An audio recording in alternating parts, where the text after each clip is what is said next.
Hey, hey, hey.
thing. You just go into again and again.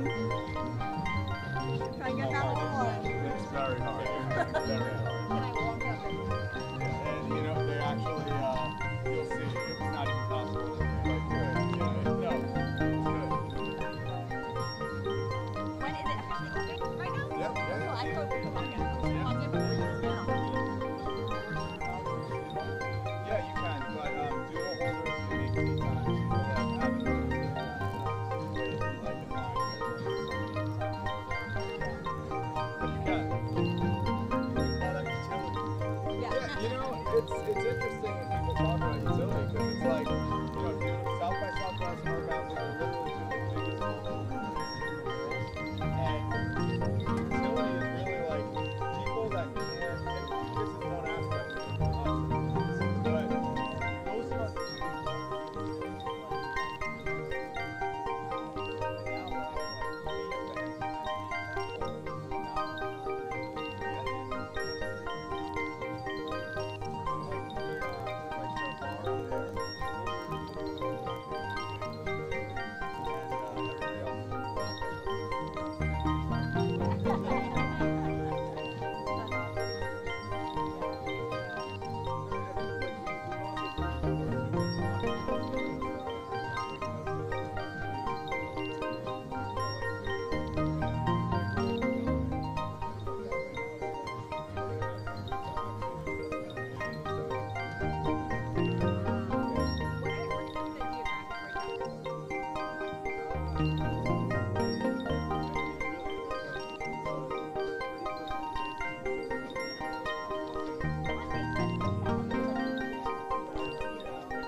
You hear me?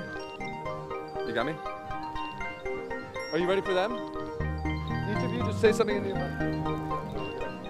Hi, hello, this hello. is a test. Testing, Carly Reilly. Test, test, test. I went to Joe and the Juice for breakfast this morning. We got Julian. I think so. Well, are you based here? Okay, I can Zach the Baker's on your goal. I know it's like famous.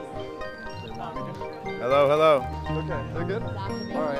I haven't heard it. They get us. Never heard of it? Is it really famous in Miami? I just moved here, so maybe not.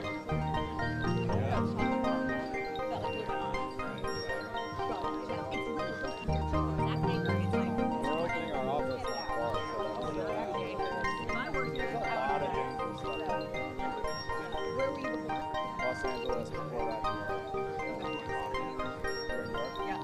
You're at Tromberg before, right? Yeah, yeah. It was LA towards the end, but started in New York.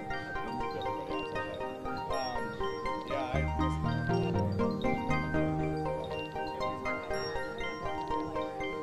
You're a New Yorker, like you're a New Yorker. You know what I mean? You kind of like can't take it out of the process. All right, so we're going to go live shortly.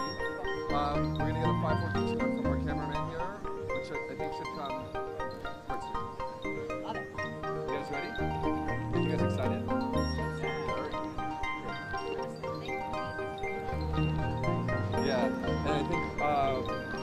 We'll try to do.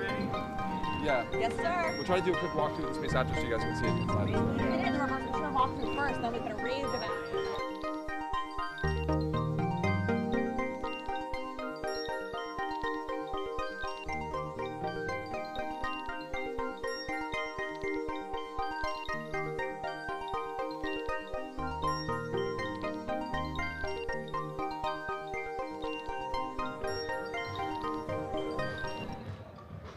GM everyone, calling in from sunny Miami with a cast of amazing characters here.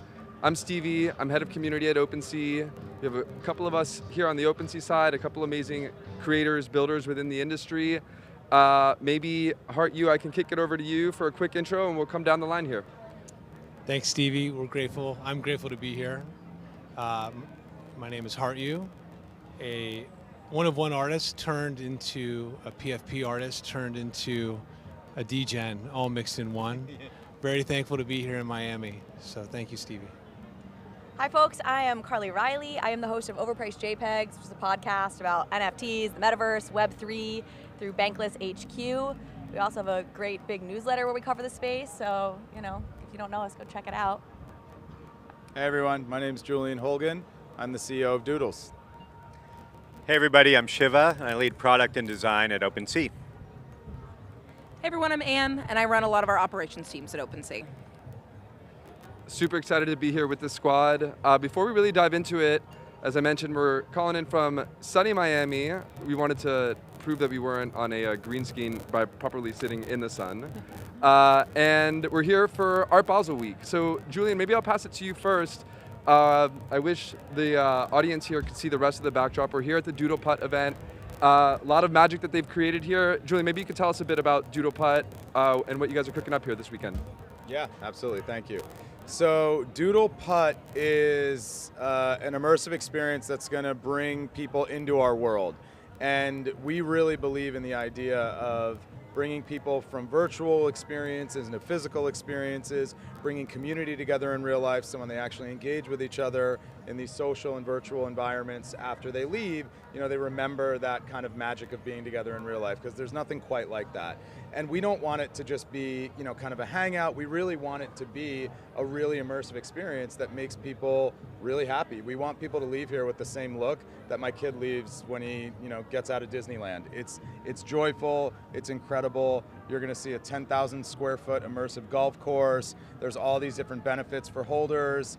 It's going to be really hard to actually play the 9th hole, but if you get a hole in one, you can actually win a doodle. So there's all sorts of prizes. We're doing merch and just a lot of community love throughout the entire week. So we're excited to be here. Can I ask a question? Go for it. I know Doodles, I feel like, is so intentional with everything it does and its branding, etc. Why mini golf?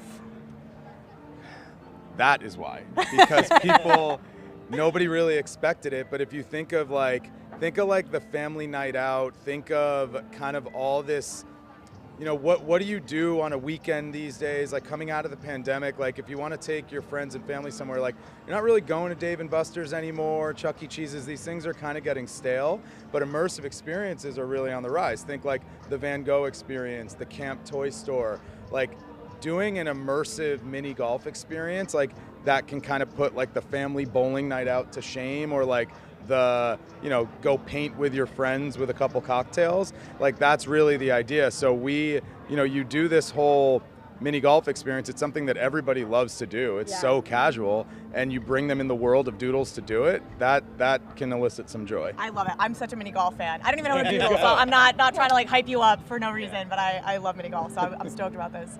Well, a little bit of alpha here. If you do get hole in one in the 9th hole, rumor has it there's a doodle that's being given away.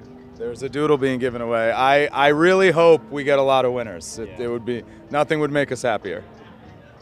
So maybe Carly, I'll ask you, and then Hart, you, same question. Tell us about your week here in Miami. Art Basel, observations around the art scene here, around the NFT scene here. Like, what are you guys seeing this week? I'm having a blast, first of all. This is my probably 5th trip to Miami, and I feel like every time I come, I like it a little bit more. Maybe this is coming in December when you're from New York. You're like, oh, this is great. Yeah, I can do this. But I'm having a really good time this week. I mean, the art scene's amazing. What's cool is Miami itself is such a canvas. Like there's a mural behind us, so it's a really fun place to experience art because it feels immersive all around you. I feel like, just being honest, like I feel like Art Basel is a little bit tamer this year than I heard it was last year. Like, you know, you can feel the bear in it a little bit more, but the people who are here are so bought in and amazing, and you know, like I'm as bullish as ever, obviously, on the space, and I feel like the conversations I'm having with people, you can tell like big brands are still interested, like everyone's still getting in, but it's definitely like a calmer feel than I think Basel's in the past. But I'm having a great time. What do you think, Hart You? This is my first time to Miami, first time to Art Basel. Welcome. Welcome. Wow. First time being out of my house in 8 months, actually. So you also love Miami. You're like, this is great. I would say that what's really cool about what you guys are doing here and what art should do, it should completely take you out of where you are, whatever you're feeling, and bring you into a moment. And so you come in here, it's an instant smile. It's an instant moment of excitement. There is no bear if you don't believe in a bear. There's no recession if you don't believe in a recession. So anywhere where people are exposing their art, they're showing you their vulnerability, and you can feel it. You can feel that connection deeply. And just speaking with we went out on the town last night and having conversations. Art is really just an elixir to connect with somebody. You don't need a cocktail or anything. So I think that's been really nice to participate in. I love that you just said that, because we specifically wanted it to feel like you're walking inside Burnt Toast's mind when you go in there. So it is art. Scott drew every single set design that you see, and it's coming to life in a new form. I love that, man. So, I want to talk a bit about the year that was, later on, maybe the year ahead. In starting on the year that was, 2022 was a interesting year. A lot of ups, a lot of downs, then ups again, and maybe downs again. I'm not really sure where we're at right now. But I do know that amongst the turbulence, there was a lot of magic created for creators in the industry as a whole. So Shiva, and maybe you can just touch a bit upon the year that was, NFTs in the industry, NFTs as a tool for creators, the world of creator earnings. Like, maybe I could just pass it to you guys to share a bit. Yeah, I think the coolest thing for me is I think it's been a year of obviously not mass adoption, but really a step in the right direction of proving out the value and utility of NFTs. I've been in the space for a while, in the blockchain space, but I think actually seeing non-developers, non-crypto people engage in this space was I think a real marquee for this year. And with that, I think comes a lot of challenge, right? Like learning how to use a new technology, discovering, I would say security issues that then we try to solve. All of that sort of goes along with it. But to me, the most important part of this year has been this real entry point for a lot of new folks and a lot of early iteration on what I think the long-term view of what NFTs can be, whether that's ticketing or utility, or we've started to see experimentation around music IP. All of that really sets a good foundation for me. I'd also say it's a year I became a Doodles holder, so that's a great feeling as well. Yeah, Congrats, thank you. Yeah, very exciting. But I'll kick it off to Shiva too. Yeah, for me it's, going back to what Mark said, Hart, you said earlier, my bad. Edit that out. The talk begins. Oh, is that serious? Did that just happen? I'm just kidding. That's amazing. I've never spoken ever. This is the first time I've spoken or revealed my face to anyone. Oh, big moment. Big moment. But I guess this gets to the point, which is a lot of what we are seeing out there, especially for OpenSea, is that basically NFTs are about two things from our perspective. One is belonging and one is storytelling. And largely as a platform, we've been very soulless on that front. It's very transactional. And what's been really exciting is spending more time with creators about how they want to express the feelings behind their collection. What does it mean to join that collection? And as we've gone from secondary to primary, we've finally created a canvas to be able to do that. But it's just a beginning point. But super excited because we just keep hearing really cool things. Dynamic NFTs, right? New use cases, communities that are transcend into the real world. And to date, we've shown a picture. Now we can tell the story behind that picture. Can I add? Yeah, all of you. This has been the first time that platforms, and I'm gonna, what's it called when you make an animal like a human? What's that called? Yeah.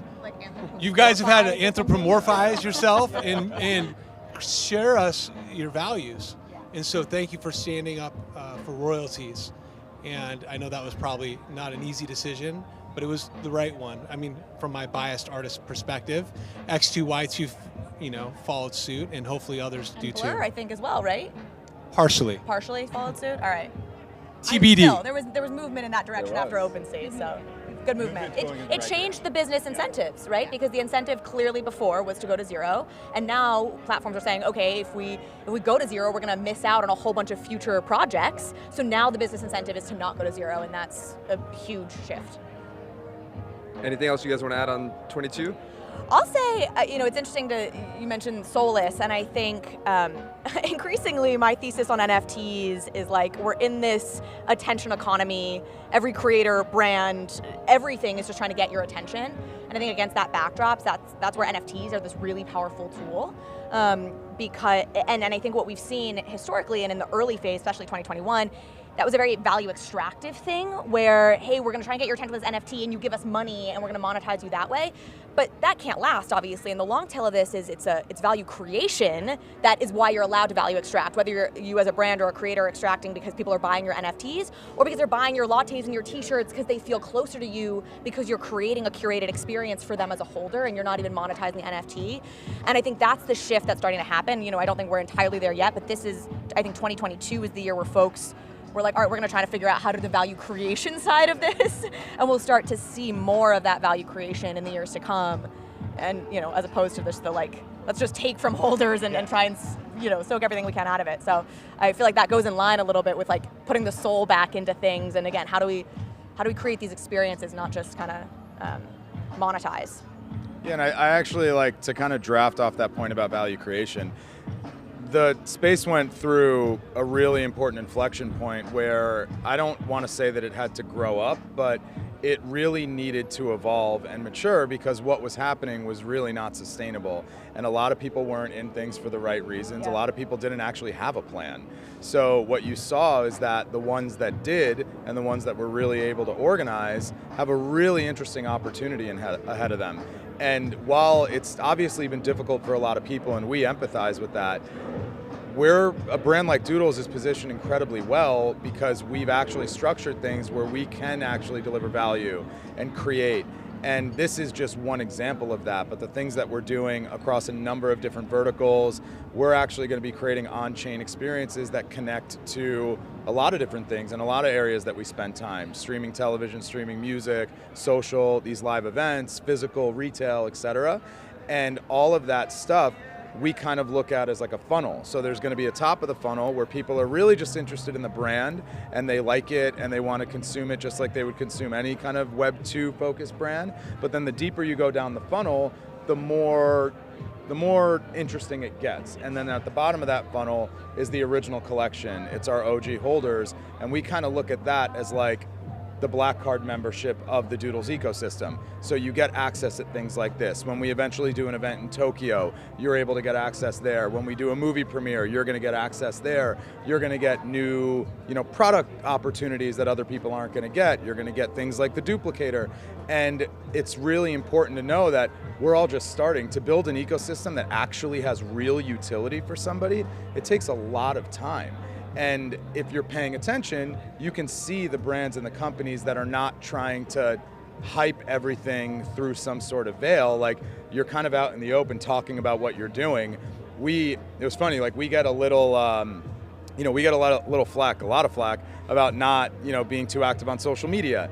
And I agree from like an engagement perspective, we can engage with the community a little bit more. However, we're a very small team right now, and we laid out exactly what our roadmap is back in June at NFT NYC, but we haven't talked about it every step of the way because we can't keep over-promising and under-delivering like this space has done a lot of.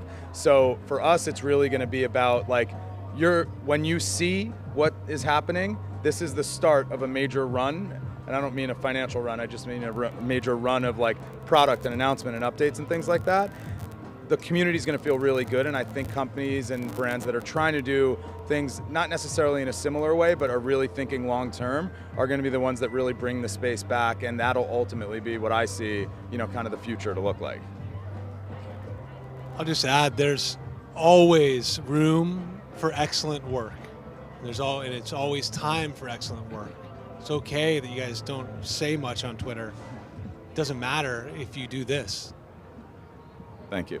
Matters more, I think, if you do this. I got such a kick out of that too, because it was like it had been like a month. You know, people were like, "Oh my God, where is it a rug?" I'm like, guys, it's been like 4 weeks. Like, A rug, yeah. I've had flus that have lasted longer than 4 weeks. Yeah. Like, what are you saying? I moved my whole family across the country and left my big stable job for a rug. Yeah.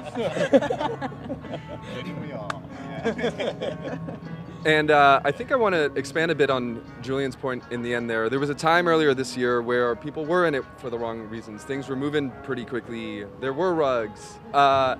And, you know, even though we've got the sun beaming in our face right now, the term that we hear a lot now is winter, right? And it's like an opportunity for builders to build through winter. And we have this really amazing group up here, a lot of different vantage points, like us from the marketplace perspective, Hart, you from the artist creator perspective, Carly from the media level, Julian from the project operator. So I'd love to get you know, each of your perspectives. Maybe Carly, I'll start with you. You have this unique opportunity to go you know, intimate and deep with a lot of different builders in the space. I know you ship multiple podcasts a week, it feels like. You are certainly building through winter. I'd love to hear your perspective on maybe things like sentiment, but also what you're seeing, things that you're excited about from some of your recent conversations with builders, maybe what you are or aren't seeing in this building through winter narrative. In general, I actually love the bear, because I do think the conversations are a lot more substantive. I think people are much more focused on the right things. In a bull market, it is so easy to get distracted or to focus on the short-term wins, because you're seeing all this money and you feel like you know projects feel like they need to be capitalizing on that, which may not actually be the thing that benefits, you know, long term. I think what I'm excited about, or what I keep being attracted to over and over again, and I was sort of alluding to it earlier, and Julian certainly talking about it, is this like curation of unique experiences. I think of Tom Bilyeu and what he's doing with impact theory, and I think he speaks really eloquently on this. He was on the podcast recently talking about, you know, he was the founder of Quest Nutrition, and he's like, you know, sometime in the future, you know, you're gonna, because you have an impact theory, this is not like definitively this is gonna happen, I just wanna be clear, but you know, you have an impact theory NFT, and so because that's in your wallet, you get to, you know, see some sort of like AR pathway in your local mall that takes you to a impact theory character that's holding a Quest bar, and you'll tap the Quest bar and it'll go into your wallet and you'll be able to redeem that for a physical Quest bar in the CVS down the street. Like, and, you know, all because you had this particular NFT in your wallet. Or I think about what Rolling Loud is doing, which is the largest hip hop festival in the world, and they launched Loud Punks, which are 10,000 NFTs that'll get you unlimited access to every Rolling Loud festival around the world. And I think that's a really exciting potential onboarding opportunity, because, okay, you have people who love that, but then at the Rolling Loud festivals, you'll have these lounges that are sick, apparently, and, you know, and only the holders will be able to get in. And so that creates the kind of FOMO at the actual conference, and it's because you have this NFT. So I think I hear people talking about that in ways that really excite me. I still feel really optimistic about the number of mainstream brands that are not balking. Like, even in the wake of FTX, I think the financial side is maybe more spooked, but on the brand building side, like, I haven't seen a slowdown much at all. You know, personally, I've been thinking for my own business, you know, Overpriced Jpegs, we have an LLC, and we did like a very small capital raise just as a way to kind of be like, I don't have to go get like a real job, you know, for the next year, you know, if ad revenue were to, you know, take a hit because everyone's trying to push back. So I think it's a time to be smart and kind of batten down the hatches a little bit. And I think projects are doing that as well. I'm not trying to spend quite so much, but I think there's still a tremendous amount of optimism, and it feels like people aren't really balking that much. Yeah, I know also Hart, you and the Doodles team have been hard at work. Hart, you, maybe I'll pass it to your way first. Congrats on a super successful drop a bit back with Monomyth. I'd love for you to maybe talk about that project, share a bit about the human experience element of it, and maybe, you know, what else you have coming up the pipe now that this drop is behind you. I think that when you have a conviction and you have an absolute certainty on something, you can't let anything stop you from that. That's one thought. The other is that ideas are alive, and they come and they land on your shoulder and they talk to you and they tell you, hey, do this thing. If you do something with it, great. If not, it's going to leave you and go somewhere else. So I launched a project called Monomyth, which is an idea that landed on me maybe 9 months ago. I didn't choose for it to land on me then. And I didn't choose for it to take 8 months. It's all hand-drawn, 2,200 traits. And I didn't choose for it to launch when it did. It just did when it did. I don't control the market. None of us do. But I can control my own belief in what I'm making. And I know that when I do that and I share that with people and I look them in the eyes and tell them the story, they come along with me. And I know that the more that all of us do that, that's how things turn around or turn in a different direction. It's very important that people don't lose sight of that. For me, I've spent a lot of time thinking deeply about how to become a better person, how to become more self-aware. Going through divorce, breakups, all sorts of. It's funny. The music just changed. The very sad piano music. That's great. So, if you need tissues, The just let me lights know. I'll dim. go. yeah, Spotlight on a year ago, I created a Twitter account, 0 followers, named Heart You. I'm also an oil painter. I have my own other business, but I did it to see if art alone could stand as a messaging platform and bring people and galvanize around it. So anyway, Monomyth is the journey. It's a pictorial journey of my heart going inside my body to all the different parts, the shadow, the deviancy, the imagination, the dreams, all that stuff. So as Heart You travels through that, it transforms. That's what those characters are in this project. But it's more to just reflect back to people their own journey. My journey's not different than yours or yours. It just isn't, you know? And unfortunately and fortunately, we all deal with insecurity. We all deal with the things of just being a human. And frankly, every one of us is living life in the way that shows how we want to show up, and we're reflecting back to people the kind of world we want to see. Specifically, Doodles wants a world like this, wants a world of entertainment, fun, optimism, right? A place where we believe other people's intentions are good. And I kind of want the same thing too. You saw how fast Twitter Spaces pop up on negative news, and people wanted to grab that so fast. If as artists and builders, we are not fighting that with a different point of view, that black ooze, it will cover everything. So it is fundamentally it's very important that we do this work. There's my meandering answer. Thank you. That was awesome. Yeah, hard act to follow, but Julian, tell me about what you guys got on top for 23. I would preface it with, it's been a real treat working with your team the past couple of months on this event, and the whole squad is a bunch of professionals. I know there's a lot of really exciting things that you guys have done. We're seeing it IRL here this weekend, but maybe you could share what you can on 23. Give us a sneak peek. Give us that alpha. Yeah, for sure. And we echo that. The team loves working with OpenSea, so thank you guys for the partnership. 23 is going to be a really exciting year. So the long-awaited Doodles 2 will be out and pumping. You're going to start to see some marketing roll out in the next couple weeks, and everybody's going to get a look at what wearables are going to look like. Everybody's going to get a look at what characters are going to look like, and it's really going to be a kind of usable avatar ecosystem but very collectible, right? Like I always like to compare it to Funko Pop dolls. Funko Pop dolls, everybody loves to see their favorite IP Funkoed. You're really going to want to see yourself, or however you want to see yourself, as a doodle. And there's going to be a lot of collectibles that drop. So we're going to open the Genesis box. The duplicator is going to create some traits. That's going to seed the economy. And then we have a pipeline of about 6 major brand collaborations that will introduce new wearables into the ecosystem. And each of those things are going to be their own kind of eventized drops that have kind of like superpowers attached to them. And we say superpowers, we mean utility.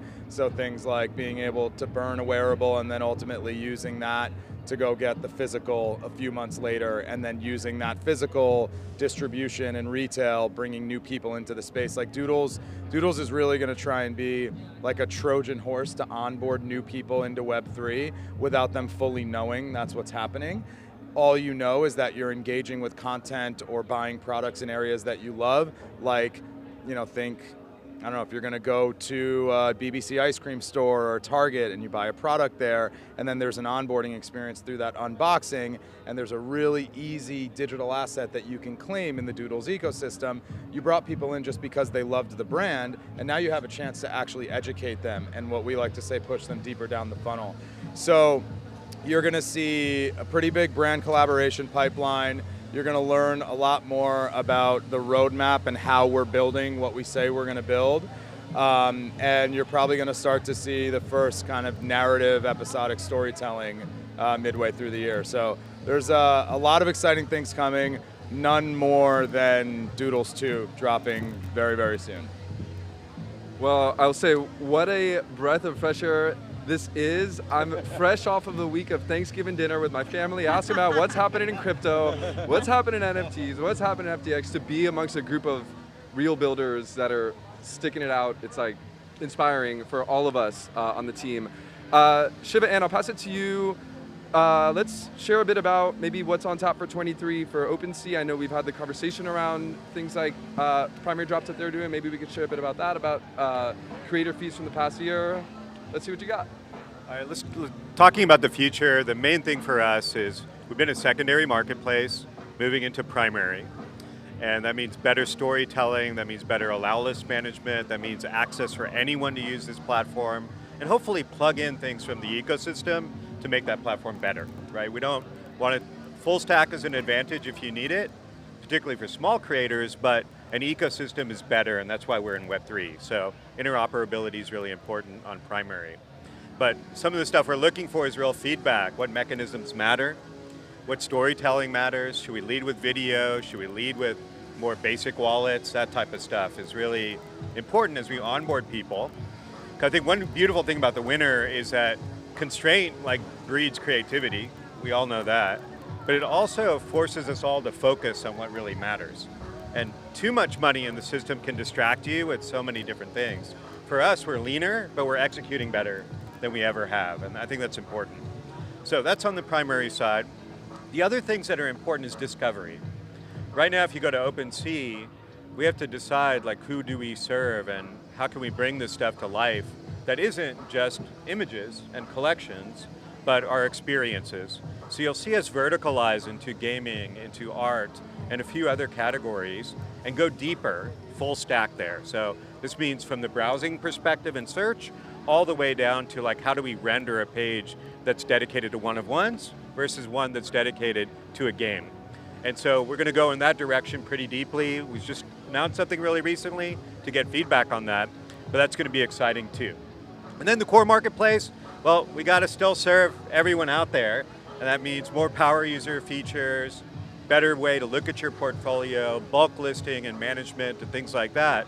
We've started that journey, but I think we have to just get a lot more sophisticated and add better UX around it versus just creating the capabilities. So that's a big design challenge for us, but very exciting.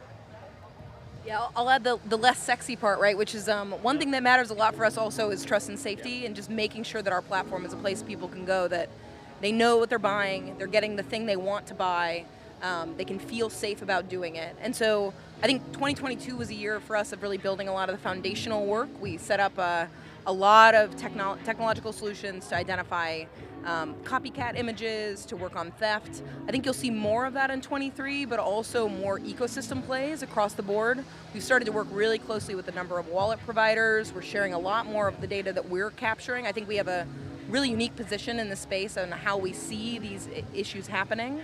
And so when I think about 23 for us, it's really about how we build an ocean around safety for the whole space, as opposed to just, just for our platform. And so I think you'll see more of that thought leadership, as well as, frankly, technical leadership, protocol leadership, to make sure that not only the people who are here today feel like they can do what they're doing, but that more new folks who might be nervous about entering feel like they can come somewhere and test it out without losing something. Yeah.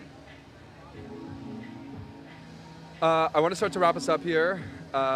There's a really amazing event that I think we all want to jump into a bit more. Maybe the one question I'll ask, or I'll leave a series of questions and y'all can take any one or series of them that you want.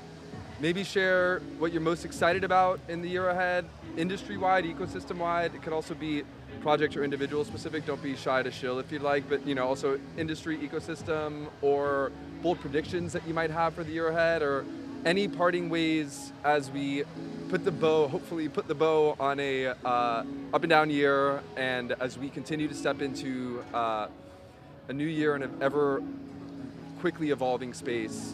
Maybe we'll take it down the line. Hart, I'll start it with you. I'm really excited for all the new tools that are coming out. I am a solo artist, and I created a 10K project by myself using no-code tools.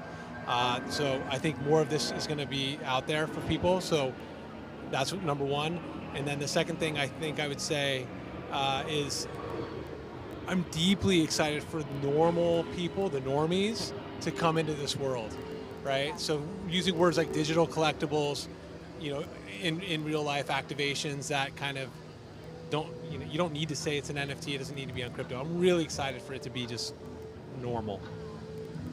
I'm excited to see, I guess maybe two things. I'm excited, one, for some of these big brands who are getting into the space, I think, really well. Starbucks being an example. I'm really excited to see what Starbucks does with their loyalty program.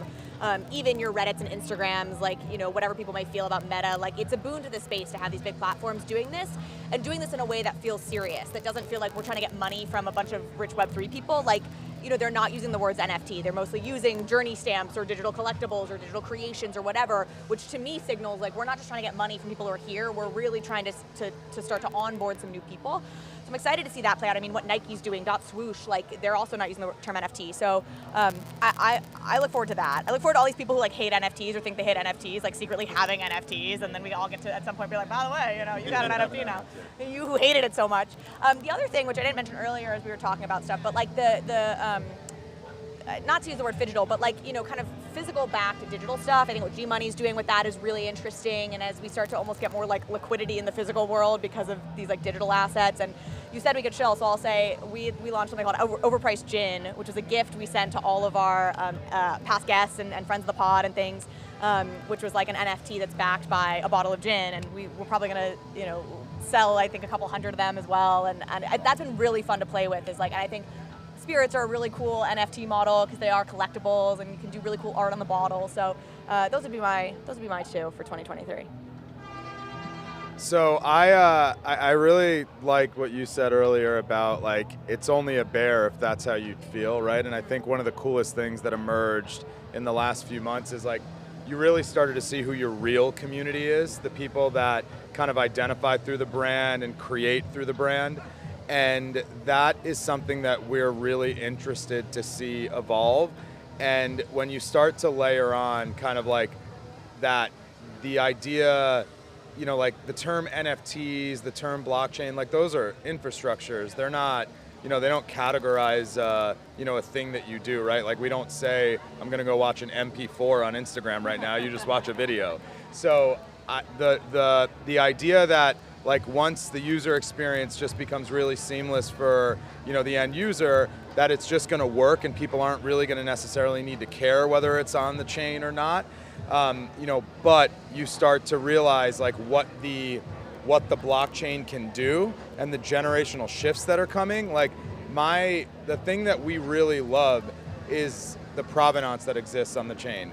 And we, when you think of like what we're building with Doodles too, wearables, right? Like, you're going to be able to know if a public figure was the only one that wore this wearable, right? You're going to be able to know if this wearable was never taken out of the box. There was a Michael Jordan jersey the other day that sold for $10 million. And the reason it sold for that much money was because there was a story behind it, right? Like, it was, the last episode of that documentary, The Last Dance, it was Game 7, whatever the story was, like, somebody wanted to be attached to that moment. The problem with the physical market is that it's really hard to authenticate that stuff. It's really hard to scale it. It's not as transparent. The blockchain solves all of that. And combine that with the fact that we're going through this generational shift where 9-year-old kids are begging their parents to buy them goods on Roblox and Fortnite and in these digital environments. You're talking about the chain really coming to life in a way that's going to support true fandom and true collectors. So with this shift that's happening in the space right now, I think you're going to finally start to see, like, what the magic of Web3 really is, and that financial aspect of it. While there will always be markets around the things that we're creating, and that's good for the space, that's not going to be the narrative that dominated. And I'm really excited to have us, hopefully be part of that solution and be part of that growth. Love it. Yeah. For me, it's just very personal. I've always worked close to the music space, and I go back to like an earlier time when I was a kid. We'd make mixtapes, right? And I had a crush on someone, and I'd spend 8 hours like musical artists plus, basically digital artists coming together. We're bringing back artwork. Fan clubs are evolving, and they're becoming more than just like the music I own, but the world that I live in. And so I'm really excited to see what music does over the next year or two. And you're doing some good stuff there too, so we'll see what happens. But overall, I think that's what's keeping me really excited right now. Yeah, I think I'll say two things. One is, I think for us internally, I think 23 will be a year of intentionality and proactivity. I think we're already, we're trying to do more, get out more in front of folks, be more present, be more human. And I think you'll see more events from us, more, I think we've gone from foundational feature building to more thoughtful, able to sort of build on top of that and really understand, okay, not just feedback we've heard, but what's our perspective on what we actually think will help creators in the space or help collectors or new folks enter the space. So I think you'll see more of that proactivity from us, which I'm really excited about.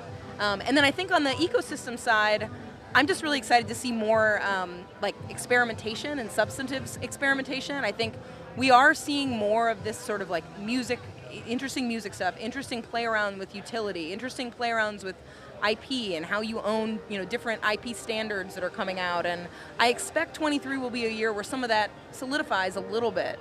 And so I'm really looking forward to that. I'm also, you touched on this earlier, there are other countries that people are engaging with all this stuff. We're all here. I'm really looking forward to engaging more with folks across the whole world, because I think there's some really exciting, really organic stuff that's happening in markets like Japan and across Asia, across Europe, and so it'll be fun to really see how that takes hold and changes the space already or adds new communities to it as well. So, yeah, 23 should be a big year, right? Yeah. Lot to be excited about. I think one thing I will add, and I will give a quick shill on the OpenSea side, this past year has been an amazing year for us and for all of our creators. We paid out, still counting, over $1 billion in creator fees to the creators on our platform, and we still got a month to go. And in the year ahead, you'll see a lot of exciting updates where we not only will work on the secondary market side, but also on the primary drops as well. And I think rolling these additional toolboxes for our creators is something I personally am very excited about. With that, thank you all so much. This has been a blast. Thanks, Stevey. Thank you. We definitely want to go in there and experience this event. Thank you all for tuning in and for joining us. And with that, so long from Miami. Till next time, squad. Thank you. Until next time.